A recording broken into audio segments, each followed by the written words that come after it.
As Steve said, I'm coming to you from Greece. I'm originally from Chicago. Therefore, you could see I have kalos ήρθατε, which means welcome in Greek, very friendly. And today I'm going to talk to you about how to navigate volatile hiring trends. And today I will tell you it's a very volatile market, especially in the stock market. I'm following Robinhood also on my phone. So let's get started. The agenda for today. Today, we're going to talk about me. Of course, I have to talk a little bit about me and tell you who I am because you're here to listen. We're going to talk about navigating volatile hiring trends, understanding the current volatility, the impact it has on organizations and individuals. I think I'm going to pivot the theme between both the organization side and then the individual side as an employee, an employer, and as a candidate. And I don't have the chat up, so I'm going to look at it afterwards, but I just don't have the chat up. I'll get too distracted and then we'll never finish. We can take the last like 5-10 minutes for question and answer too. We can do that. I'll monitor it for you. Great. So if anyone says anything bad or good about me, you'll just let me know, right? Because there's a lot of locals, there's Chicago people that are, yeah, okay. Of course. Great. And then we're going to talk about effective strategies to adapt, some actionable steps that we can take, and then of course we're going to have some Q&A. So with that said, I have to say, speaking of unpredictable, volatile times, Steve, who's probably one of the best networkers out there, and someone you should know, obviously you just heard him speak, sent this to me because we were talking about presentation backgrounds, and notice I just have a blur behind me. And I said, maybe we should have some presentation backgrounds. And Steve said, I'll send you something. And so I got dizzy just looking at it. I couldn't put it behind me. Notice it's a little bit of Greece, a little bit of Chicago.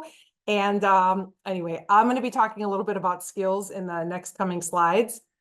And I will probably reference Steve again. If I don't, when we get there, make sure that you remind me. But yes, look at this wonderful background that Steve made. I had to give you a shout out, Steve, and show people about your creativity in the slide making. Okay, about me professionally. So because I have a couple of minutes to talk a little bit about myself, I took some pictures and I put them up here. Obviously, I've been a speaker at several events, and even being a speaker, I'm still a little bit nervous. I haven't done this in a while though. I'm a sorceress. I think I stole that from someone, but I absolutely love it. I'm a sorcerer at heart. I love it. I love it. I love it. I'm a wife. I'm a mother. I'm a mentor. I am a big Duran Duran fan. And you can also see that I'm a Shannon fangirl. Hi, Shannon. So this is who I showcase who I really am from a non-professional perspective. As I had mentioned earlier, I am a Duran Duran fan, but I guess maybe that probably shouldn't be the first thing that I should say. This is my wonderful husband, my daughter, my son, Duran Duran. And then I have a picture of Wall Street on here because I do want to talk a little bit about how it correlates to the volatility that we are experiencing or not. And how we can navigate through this volatility by using the human part. So I'm not going to be that technical speaker today that's going to give you tools, tips, tricks, chat GPT prompts. I have some of that stuff and I'd be happy to share, but I want to talk a little bit more about the human piece and what we're all experiencing during this volatile time and what actions and steps we could take in order to pivot. So as I had mentioned, or maybe I didn't mention, but I used to be a stockbroker. I started my career as a stockbroker, and I wasn't able to find a job when September 11th happened. And so I just kind of fell into recruitment, a little bit like most of us in this, probably in these sessions. And just as investors need to navigate through a volatile market, so do we. And obviously that's the reason why I have this chart up. So if there are people that do invest in the stock market, pop it in the chat. If you have some good picks, pop them in the chat. I think that would be great. Today, the Dow and the NASDAQ are really down, and I've been following that. Market closes in 2 hours, so hopefully there's some time to salvage, although interest rates might go down tomorrow, which will be really great because then maybe the market will turn around. Anyway, so as professionals, whether we're working at a company or we're looking for our next move, we need to navigate through these fluctuating hiring demands so that we can stay ahead of the ever changing, I know that's very cliched, but the way that the talent landscape is, because let's face it, it is very, very volatile. Another cliche I'd like to use, and I thought this was the perfect slide for it, is how do we understand it? Well, hiring in today's market is like trying to predict the weather. Sometimes you just need a good umbrella and a flexible attitude. In almost 20 years in this space, I have never really seen anything so much like this. We've experienced recessions, we've experienced corrections, market corrections, we've experienced so many up and down turns. And of course, that's the nature of our business. But this time, and I don't know how all of you feel, but I feel like it's going on for too long. And I think that people are getting angry and frustrated by the minute. So what's next? Ironically, as I was doing my presentation, I was adding a couple last minute slides to it. This showed up on my feed last night. So it's like Google saw a photo of the umbrella, and therefore that's where they saw that, that's where they got the idea to pop this into my feed. I don't know. But then all of a sudden, everybody in my network is now talking about these numbers. So, someone posted about, can you help make sense of this for me? And it gives us some numbers, and then someone comments and says they're about as accurate as the weatherman. So I think that that's the problem, that there are so many numbers being thrown at us from different angles. Do they correlate with each other? It's not just trying to figure out and understand the current hiring volatility, but what's behind it. We're filled with so much news, so many numbers, some of them which don't make sense, right? But then you see new jobs added, maybe less jobs. But then how come so many people are still experiencing layoffs and can't find jobs? So that's where I think a lot of the frustration comes in. I look on LinkedIn. I mean, I think we all live there, and I see people getting jobs all the time. I see people getting laid off all the time. And I just feel like there's no, that stability that we used to have just doesn't exist anymore. And I don't think it's going to end anytime soon. I am going to talk a little bit from a business perspective. I own a sourcing company, and so seeing the way that the business has turned as well gives me. I've never experienced it like this before. I'll just put it that way, and I'll talk a little bit more about that in the next couple of slides. Some statistics, and I just pulled this up yesterday. So I don't know if you've ever seen layoffs.fyi, but if you take a look at some of these numbers, almost 400 companies laid off over 100,000 people in 2024, adding to almost 500,000 that were laid off in 2022 and 23. Of those, I did a little bit of research and I did some prompts. I don't think I'm ever going to find the right number. And if I'm completely off, maybe I should open up the chat. If I am completely off, I'd love for you guys to correct me, because I would be really interested to see what are the real numbers. But the layoffs of us in the recruiting profession were approximately 84,000. Please correct me. Maybe we'll get to that when we get to the next couple of slides. So how do we understand these volatile hiring trends? What contributes to them? Economic shifts. We talked a little bit about Robinhood. I really, really live by that app. Technological advancements, global events. We look at inflation and higher interest rates, which again, we're hoping that tomorrow they'll go down. Economic downturn, recession fears. We're looking at unemployment rates. We're looking at skill shortages in key industries. I saw this pop up when I was doing some research. There's a high demand for more cybersecurity professionals, but there are not enough of people who do that. What are those companies going to do? Or what are the people who have skills that can't find jobs? What are they going to pivot into? And we'll talk a little bit about that as well. Automation, AI replacing traditional roles. I don't fully believe that 100%, because maybe I'm old school, maybe I'm old, but I do think that we still need people. Yes, automation and AI will help, but I still think that we need the people. Obviously pandemic overhiring, and then the remote work trends post-pandemic. I don't think I could ever go back into an office, but that's me. I've been remote for almost 20 years. So even before remote became a thing. So I think that we are seeing trends that people don't want to go back into the office. So that they are experiencing this volatility within organizations. So if you want to pop into the chat, which of these factors have impacted your companies or just you alone, that would be great. And then of course I'll review them when I'm done speaking. Old school. So again, we talk about AI, we talk about technology, we talk about the people who use the technology, but what if we don't know how to use the technology right? Right? We've got ChatGPT, we've got Grok, we've got all these different tools. They don't always work. There was a time where I just went into ChatGPT and I said, tell me who the CEO of company XYZ is. And they gave me the wrong person. And then I said, nope, you're wrong. This is the right person. And they said, yes, you're right, Angie, or whatever. You're right. We found the right person. So that's where it comes to me. Can we always trust what the robots are going to tell us? Probably not.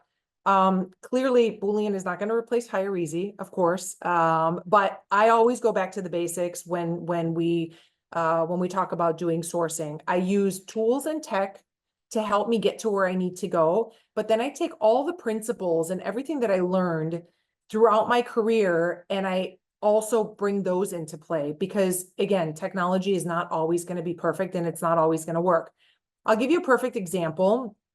And I will have to say, shout out to Ronnie. Ronnie is an amazing person in the industry. He's an amazing friend and we did some work together.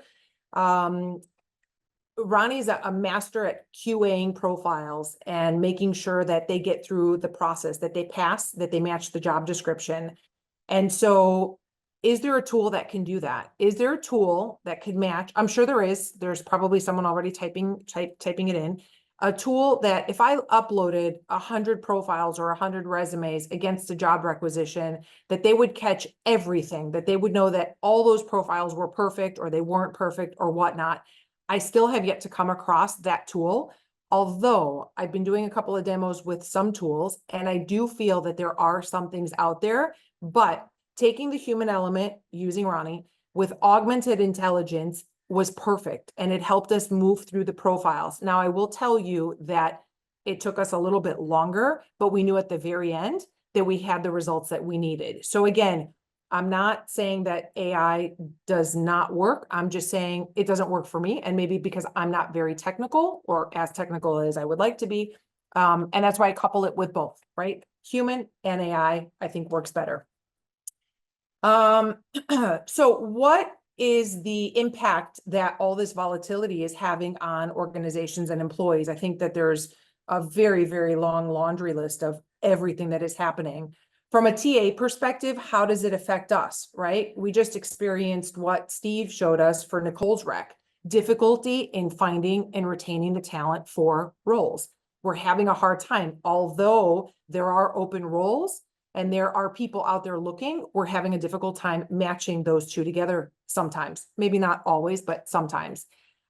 Business operations, of course, this volatility affects us in so many different ways, delays in projects. We see that from an outsider with our clients. There's delays in projects. They go on hold. They don't get approvals for budgets. They can't take in increased costs by using their internal teams, whatever the case may be. So of course, volatility will affect the general overall of the business.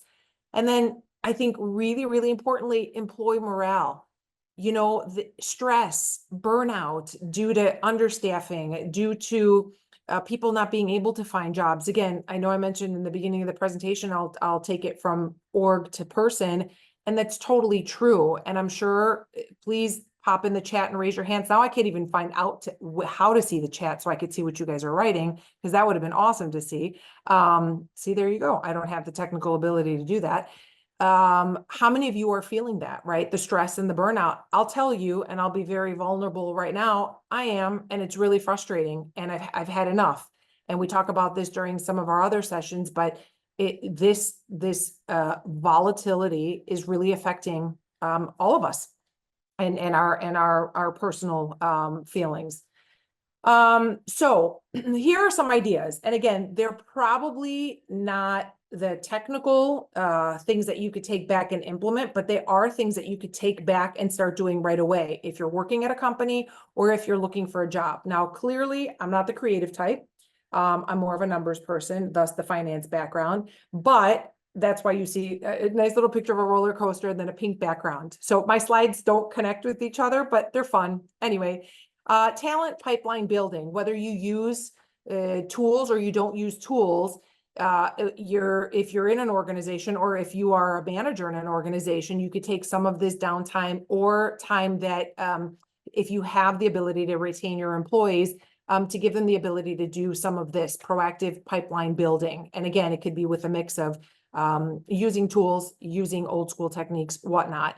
Opportunity for employer branding enhancement, employer branding enhancement and personal branding enhancement. I'll talk about the personal branding in just a little bit, but take the time to create content, take the time to do some social media engagement. As a business owner, having a little bit more downtime than we're used to, we took the opportunity to really enhance our profiles, really take some of that time so that we could, when things turn around, we're ready to go.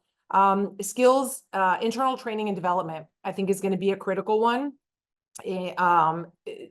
Skills development and cross training. I know we're going to talk, and we have talked a little bit about skills-based training and skills-based hiring. I'm a huge, huge, huge fan of that. And I think I've been doing that for years before it even became a thing to hire people based on their skills, because I think that that is important. I think you could look at some people, and we have a team here at VIA that didn't come from a recruiting background. We trained people to be sourcers and recruiters. And so I firmly, firmly believe that. Process optimization, review and improve your processes, do an ATS CRM cleanup, again, with or without tools. Look at the market research and competitive analysis. There are tools. Steve just talked about one of them that he used with his slides. Look at the industry trends and look at the analysis of the competition, and then tech and tools. Again, I'm a big fan of technology and I demo so many different tools. I think I had 3 demos this week alone, just because I'd like to see if there's something out there that I could use that would help us optimize what we're currently doing. So there are things that you can do during this time where you are unclear as an organization, as an employee, or even as a candidate, looking for work that can help you help take you to the next level. Again, in my not creative slides, Steve, you stole this from me, but I got Jason on mine. You don't have Jason on yours. Here's a couple of other ideas from a individual's perspective. And again, I'll say this until I'm blue in the face, and I'm not blue in the face, but here I am, I'm wearing a green shirt. Networking. I think networking is so, so critical, but I don't know about you. I have come to realize that not everybody is a networker. I don't know why. I think that if you have the ability to network with people in your network, and even Daniel said it on here, if I can help elevate you, if I can help get you somewhere, let me know. Use your network to elevate yourself. I'm an open networker. If I'm slow to respond, I am, but I always respond. Reach out to me if I can help in any way, of course. And at the same time, I also do the same. And it really is amazing over the last several months, how many people in my network I have reached out to for either hello, I haven't talked to you in a little while, let's catch up, or would you be open to introducing me to this person or whatnot. I think the most critical thing with this community is that we are really an amazing community, and let's help each other out. I think that's going to be, I think that's obviously very important. So recruiter therapy is something that we do every other Thursday. It was supposed to happen today. It's something that is pretty amazing. Couple of F-bombs dropped regularly. Oh, I found the chat, you guys. Yes. Okay. And so networking is amazing. And now I kind of want to scroll through the chat and answer questions. I'm joking. I'm not going to do that. Personal training and development, the alternate skills development. Again, I think that's very important. Were you guys on, not yesterday, I think the day before, when Mike Wolford was talking about the different skills, and where recruiters are going to go if they decide not to stay in this industry. Are any of you enhancing your skills or trying to come up with other things to do if you decide to leave this profession? I am. I'm always looking at new things, either to, I wouldn't say exit this profession because I love it too much, but to do things supplemental. So there are alternate skills. I've been reading on our feed, on LinkedIn and some of the other community platforms. People are getting degrees in engineering, or they're learning how to code, or they're learning how to do other things. A lot of our TA folks have pivoted into sales, and I know Mike talked about that as well. So if you have some downtime and you can afford to do it, try to develop some new skills and test them out with your network. Maintain a positive mindset. I know the positivity sometimes just isn't there, and we all have good and bad days. And trust me, I've been having a run of a lot of bad days, but I always try to stay positive. And one thing that I didn't write on here, well, I guess I did, don't give up. Don't give up and, excuse me, be consistent. I think if you really want to get to the place that you want to be, whether you're an organization or whether you are an individual who's in a tough place right now, just don't give up. Keep going.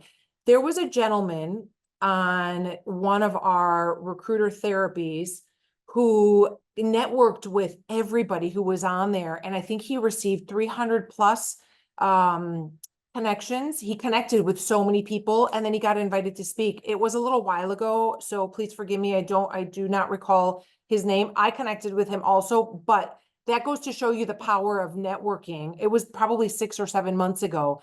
How important it is to get out. And yes, Ryan Fish. Yes, he was amazing. He was amazing. So he did this. He did the networking thing. LinkedIn capture connection. See, I shouldn't have turned the chat on because now I'm looking at what everyone's writing. I'm going to stop. Leverage your network. What did I want to talk about here? Don't be afraid to ask for help. Don't be afraid to ask for introductions. Like I said, personally try to help out.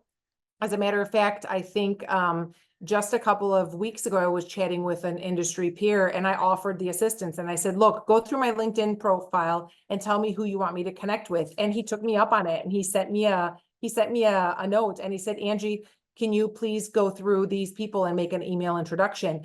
And so what I did was I thought, do I introduce him to the people he's asking for an introduction, or do I ask the people that he's asking for an introduction first if I can introduce him? Then I'm thinking, well, that'll give me a way out. They might say no.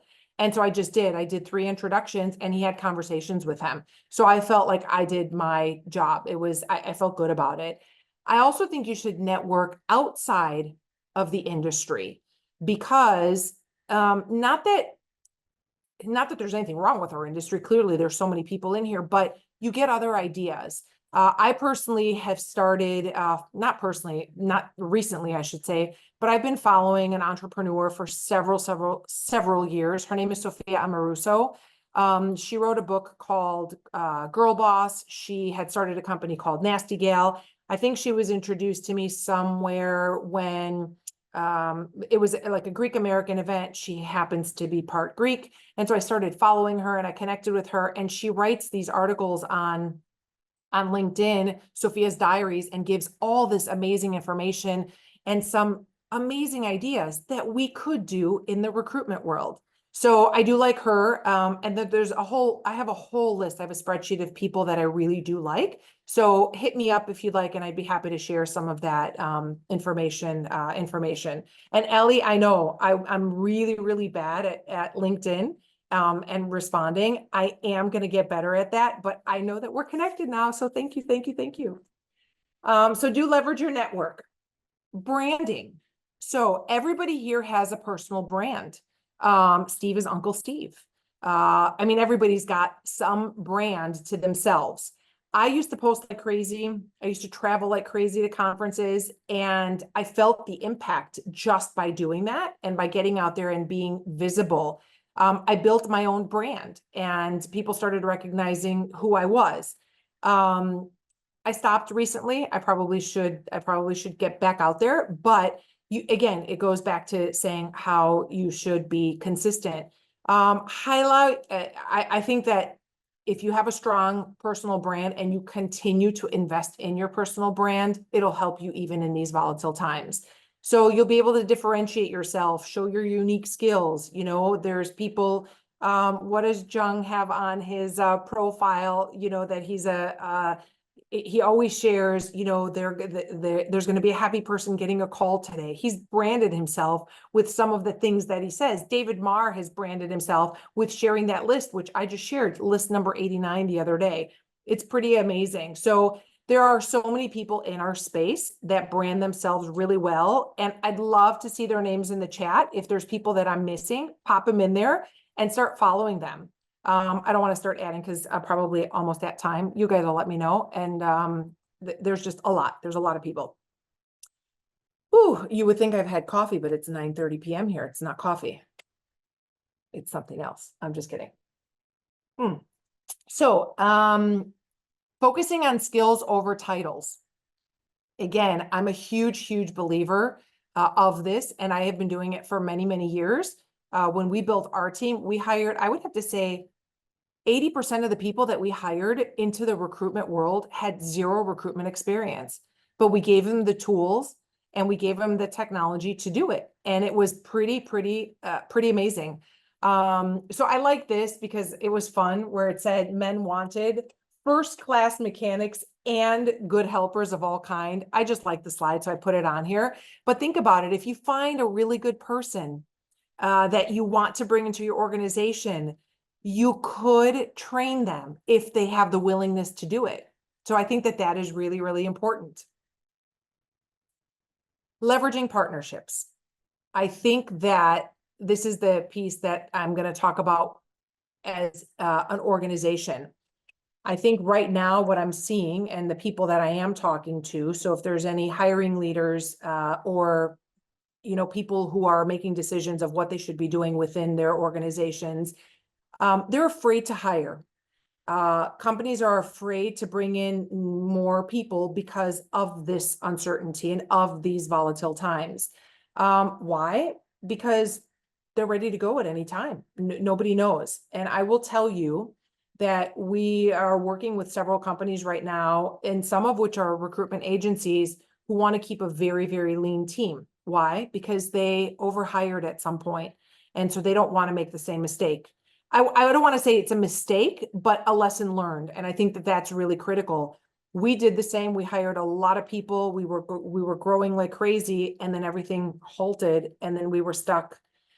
We gave our people an opportunity to continue with us. We did a lot of non-billable work, but I am seeing right now that there are companies that are still very hesitant to make those hires again because of the uncertainty. So I think that there are options out there and opportunities where we could partner or find a partner. I don't want to say we, but you could find a partner that will help you, whether it's implementing a technology or bringing in a vendor that will help you scale without hiring additional people at this time, keeping it as lean as you can, because there are firms. Think of it as software development, you know, agile software development teams. There are companies out there that are looking to hire or looking to do projects, but they don't want to bring in the people, and so they go and they outsource it to a software development shop, and they end up doing it. So there are partnerships that you can work with in order to help you during this time, that can help you scale, that, you know, have access to the tools and the training. Maybe you don't have budget. They're cost effective while you're still maintaining the control over what hiring decisions that you're making. Obviously, there are so many talented people out there, contract recruiters, you know, contract sourcers that are in between work. And so I think organizations who are looking need to be extremely flexible. I see a lot of jobs that are being posted for sourcers and for recruiters that are hybrid or that are not very flexible. And I think if you just remove that piece, you'll get more people. So I think I think at the end of the day, it's all about how can you be flexible in such a volatile market. So leverage your partnerships just like you're leveraging your network, period. So some actionable steps and best practices. Embrace the flexibility. I think it's really, really important that, again, during this time, you embrace it. I don't like that the market's going down right now, but I'm embracing it. And hopefully tomorrow interest rates will get cut and the market will turn around. Really, really think about prioritizing skills-based hiring. If you're an organization and you have the ability to do that, look at people for skills. Steve can help you build a prompt on ChatGPT. Look for people who have transferable skills. You don't need to hire someone who just based on their title. Strengthen your personal brand and your relationships. Really take the time to build those relationships and really be real about it. I've met a lot of people in this space in real life. I've been fortunate enough to meet a lot of these people in this wonderful community in real life and call them friends. And the one common theme when they meet me in real life for the first time, they always say to me, "You're just like you are online. You're just like you are on social. This is how I am. The way that I'm talking right now is the way that I talk in real life. It's the way that I write, and it's the way that I am with my real friends and my real people." And I think that that is really critical. So make sure that you stay authentic. It's very important. Use data and analytics. I'm not a data and analytics person, but I'm definitely hitting up Mike Wolford to learn more because I think that there's nothing like having real raw data to help you make decisions. I'm also that type of person who's very nerdy where regardless of what it is, I put stuff in a spreadsheet and I put in formulas and I weigh my options and so that I can get the results and that they're not biased from by me thinking that I'll choose A over B. I weight them with percentages. So I am a little bit nerdy over there. I did that when I was looking for a job, probably like, I don't know, over 20 years ago, and it actually worked. What else? Prepare for future uncertainty. We don't know when this uncertainty is going to end, unfortunately. I feel like everybody's really, really tired and they want it to end and they want it to end soon. So I feel like something's got to give, but we just don't know when. So I think we just need to prepare for it. And when things do change, if everything that we've been doing for the last several months, over a year, I would say, will turn things around. And I'll use some examples of some of the people that are listening here, people who endless interviews, endless conversations with people, 30, 40 conversations, rejection emails, and they never stopped. And because they never stopped, they're in a place right now where they're happier today than they were yesterday. And I think that that is very, very important, is that the consistency and then making sure that you accept it, right? There's nothing you can do. Continuous learning.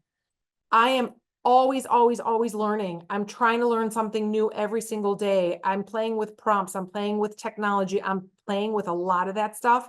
And I will be honest, I think the older that I get, the harder it is for me to change and to try to learn something new. But I try and I try to learn something new. And if it doesn't work right away, I'll try it again. And if it doesn't work after 2 or 3 times, I just won't continue because that piece of technology just didn't work for me, and I'll move on to something else. And then obviously, if you're an organization, you don't have to be stuck with just some things in your org. If you have the ability to be creative, outsource some of your functions because those can be very, very helpful. Again, I'm an open networker. I don't know how we're doing on time, but please connect with me on all of social. I am going to get back out there and start posting and start writing. I love this community. I think it's such an amazing community. I know I didn't have the tools and the tech, and there are other specialists that do that. But if there's anything you ever want to brainstorm with me on, talk some Boolean or create some prompts, I love it. And I would be happy to do that. I thank everyone for their time for being here today. And again, happy to take on any questions. All right, Angie, there's one question in the chat, and it says, how do you personally network? What tools, tips, and tricks would you share that would work well with you? And maybe of like trying to network with one of the speakers that you go to an event with. Like you said, time is the essence, and you only have so many hours and minutes within the day. And it should be just like a message that you want to capture the person that you want to meet with and network with. but what are tips that you do to connect with people that you really want to network with?